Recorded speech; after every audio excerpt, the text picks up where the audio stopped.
कन्यादान। पीली साड़ी में लिपटी माधवी लाल बिंदी और गहनों में किसी अप्सरा से कम नहीं लग रही थी।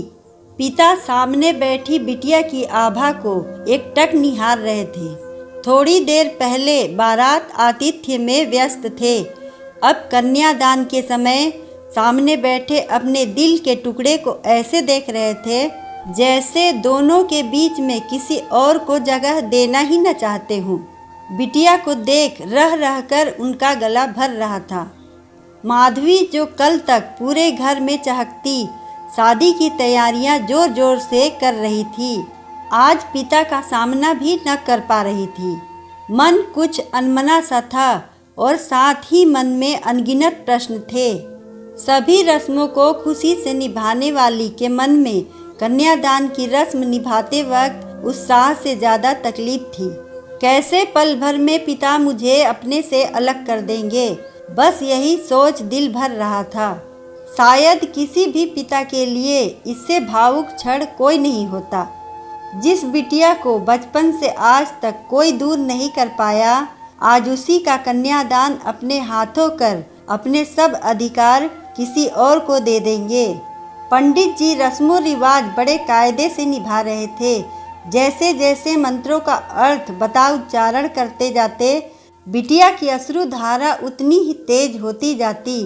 पिता का दिल अंदर ही अंदर जोर जोर से धड़कने लगता, जिसकी आवाज़ सिर्फ वही महसूस कर सकते थे। वो क्षण ही इतना भावुक था कि हर एक को उनसे सहानुभूति थी। पिता को आज वो समय याद आ रहा था जब बिटिया पहली बार घर आई थी। कितने प्यार से माधवी नाम रखा था। उसके मुंह से निकली हर ख्वाहिश पूरी करना वो अपना फर्ज मानते थे। बहुत सौम्य और शालीन लड़की थी माधवी, और सब बच्चों से अलग भी। कभी किसी बात की हट नहीं की उसने। बड़ी हुई तो पापा की दवाई, खाना, उनकी इच्छा, माँ का मन का सब काम मन से करना माधवी अपना फर्ज समझती। छोटी सी माधवी देखते ही देखते इतनी बड़ी हो गई, आज लाल बिंदी में बिल्कुल बदली सी लग रही है। लगता ही नहीं कि ये वही माधवी है जो पापा पापा कहकर अपनी सारी बात मनवा लेती थी। पापा की माँ बन उन्हें डांट भी देती और बिटिया बनकर सारे कष्ट भी हर लेती। बिटिया की तरफ देखा तो एक आंसू छलक पड़ा। माधवी की तो इतनी हिम्मत भी न थी कि वो पापा को देख पाती। एक एक कर कन्यादान की सारी रस्में पूरी होने लगी। इतने में पंडित जी ने कहा, बिटिया को पिता के पास से उठाकर अब वर के पास बैठा दिया जाए। उठ जाने लगी तो उसके लड़खड़ाते कदमों को आज पिता चाहते हुए भी सहारा न दे पाए।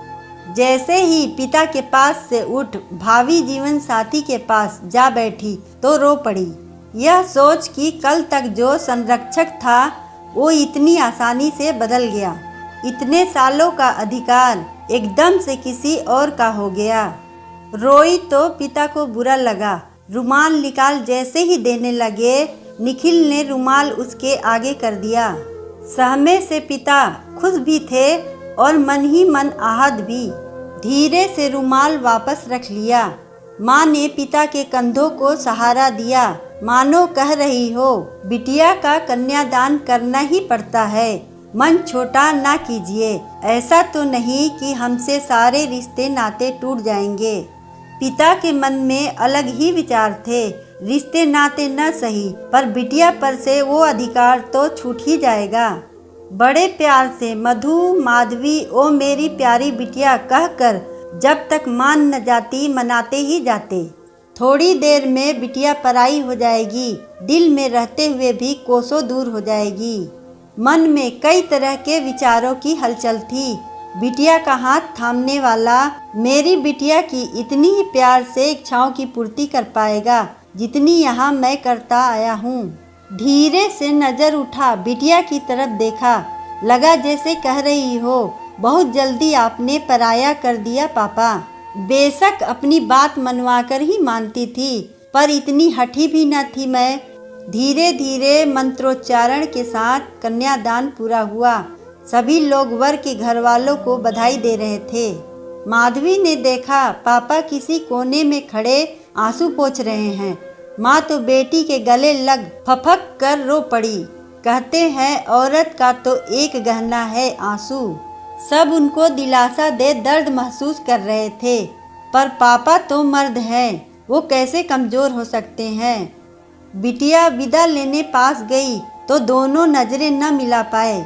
इतने में माधवी के ससुर जी ने कंधे पर हाथ रखकर कहा, निश्चिंत रहिए, आज से ये मेरी बेटी है। आपके दिल के टुकड़े को अपने घर की शोभा बनाकर रखेंगे, कभी कोई शिकायत का मौका नहीं देंगे। बेटी का कन्यादान कर चुके पिता बस हाथ जोड़कर खड़े थे। शब्द बहुत थे पर अभिव्यक्ति कम। बस इतना ही कह पाए, मैंने अपनी बेटी के रूप में आपको अपना सब कुछ दे दिया। मेरे जिगर का टुकड़ा ले जा रहे हैं आप। बिटिया पापा के शब्द सुन रो पड़ी। बहुत भावुक घड़ी थी। पिता ने जैसे ही बिटिया को चुप कराने की हिम्मत की, भावी पिता ने उसे संबल दिया। बेटा माधवी, रो नहीं, आज से तुम अपने नए जीवन की शुरुआत करने जा रही हो। हंसी खुशी सबको अपनाओ, जल्द ही सब तुम्हारे होंगे। वो माधवी जो पापा के 10 मनुहार पर भी नहीं मानती थी, वो एकदम से चुप हो गई। ससुर जी के एक बार कहने मात्र से ही माधवी चुप हो गई। समझ रही थी अब कन्यादान हो चुका है, वो बड़ी हो गई है। ससुर जी से रिश्ता बेशक पिता का है, पर ये सम्मान का रिश्ता है।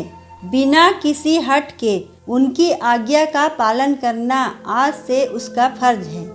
कन्यादान पूरा हुआ। बिटिया एकदम से पराई हो गई। बस अपने टूटे पिता के मन को दूर से महसूस करती रही और पिता उसको रोता देख बचपन से आज तक के उसके पलों को याद करते रहे। पिता के जीवन का सबसे अहम और कठिन समय, जहां हर पिता मजबूर व लाचार होता है। जब एक पिता अरमानों से पली अपनी बिटिया को किसी दूसरे के हाथ में सौंप देता है, तो सामने वाले को भी अपनी जिम्मेदारी समझ अपने कर्तव्यों को निभाना चाहिए।